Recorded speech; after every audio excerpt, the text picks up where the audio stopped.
Você está na quinta-feira do Jubileu, do Ano Santo, série Jubileu 2025, Peregrinos de Esperança. Estamos no tempo pascal, o alegre tempo da Páscoa. Na linguagem litúrgica da nossa igreja, estamos percorrendo a oitava da Páscoa.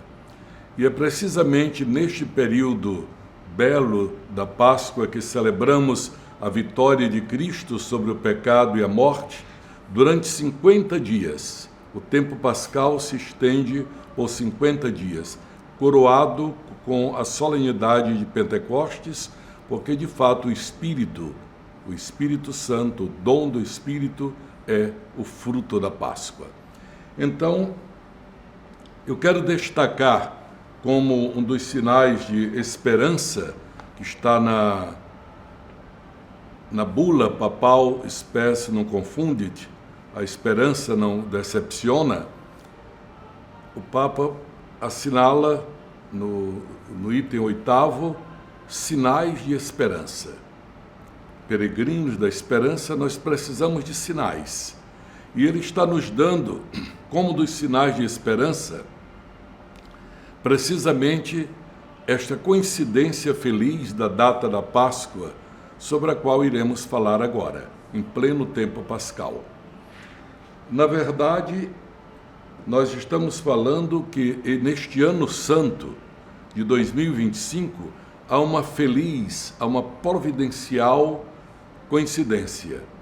Os cristãos do Oriente e do Ocidente celebrarão a Páscoa na mesma data.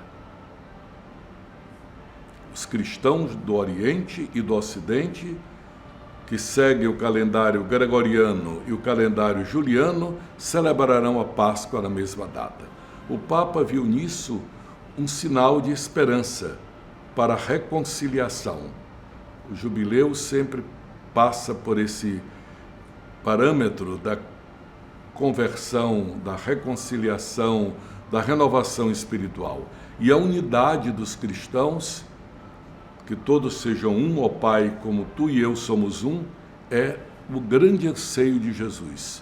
Então, a Igreja, percorrendo este ano santo, não pode deixar de buscar este sinal de unidade visível, que seria justamente a reunião de todas as igrejas cristãs numa só igreja, em comunhão. Como nós podemos entender a questão dos calendários? Eu falei de calendário juliano, calendário gregoriano. Olhe, a humanidade tem vários calendários. Os árabes têm o seu calendário a partir da Hégira de Maomé em 622. Os judeus têm seu calendário. Os chineses têm seu calendário. Então, vários povos e civilizações têm o seu calendário. Nós temos o nosso calendário que chamamos gregoriano.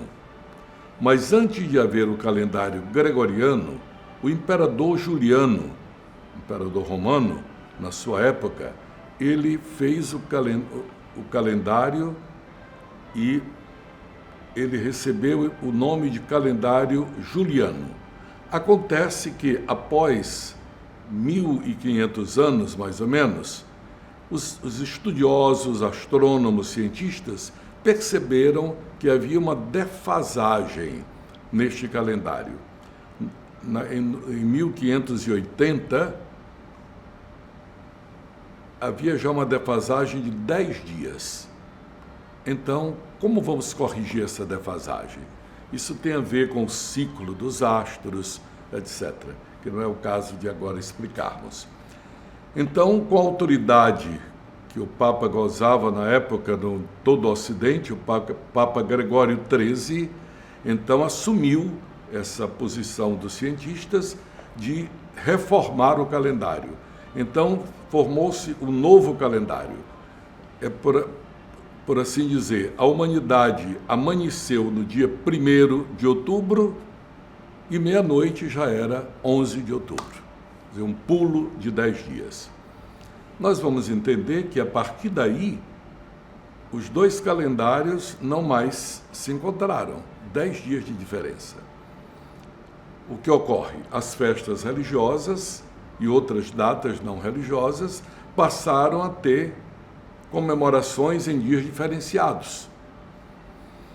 Eis porque hoje em dia, a Páscoa é celebrada por nós que seguimos o calendário gregoriano numa data, e os cristãos ortodoxos e cristãos das igrejas orientais, cristãs, mas não ortodoxas, seguem o calendário juliano. De sorte que assim nós temos a Páscoa cristã celebrada em duas datas. Faz muito tempo, essa questão da data da celebração da Páscoa já vem sendo debatida. No Concílio Vaticano II houve um esforço para ver se conseguia unificar a data da Páscoa, já que é a principal festa dos cristãos. Mas já se passaram 60 anos e não se chegou a uma conclusão. O Papa Francisco viu nessa feliz coincidência, desta providencial coincidência de datas neste ano, do calendário gregoriano e juliano, a data da Páscoa no mesmo dia 20 de abril. Então ele diz, isso não será um apelo, um sinal de esperança no nosso caminho para podermos formarmos um só rebanho e um só pastor? É verdade que também neste ano, isso é uma das motivações que está subjacente ao Ano Santo, no ano 325 se celebrava em Nicéia, no Oriente, o primeiro concílio ecumênico, e ali já se tratava da data da Páscoa. Então nós estamos a 1700 anos do concílio de Nicéia, o primeiro concílio ecumênico da nossa igreja. Você poderá me dizer, mas Dom Jacinto, o calendário gregoriano não foi oficializado somente no século XVI? Sim, mas é que já havia discordâncias na celebração do dia da Páscoa antes do Concílio de Nicéia, em 325. Uma parte de cristãos celebrava no 14 do mês de Nisan, que corresponde, no nosso calendário, a metade do mês de março, a metade do mês de abril, mais ou menos a metade. E outros celebravam no domingo que se segue ao 14 de Nisan, de modo que já havia os 14º e os que celebravam no domingo. Isso foi uma causa de contenda e o Concílio de Nicéia tratou deste assunto. De sorte que, neste ano, ao celebrarmos na mesma data, é um apelo à unidade que significa uma conversão, uma reconciliação. Faz poucos anos, o nosso Papa Francisco, em diálogo ecumênico, ofereceu aos cristãos ortodoxos e aos cristãos das igrejas orientais não ligados à nossa igreja, ofereceu o seguinte presente. Disse, olhe, a Igreja Católica está disposta a aceitar qualquer data da Páscoa que os senhores apresentarem, contanto que seja uma só data. O que não é fácil, porque há divisão entre esses ramos do cristianismo. Mas o Papa gentilmente disse, a Igreja Católica, de saída, afirma que nós aceitaremos qualquer data para a celebração da Páscoa, apresentada pelos cristãos não católicos, contanto que seja uma única data. Vamos esperar que este fruto amadurecido da questão da data da Páscoa seja mais uma estrela que indique a esperança no meio do caminho.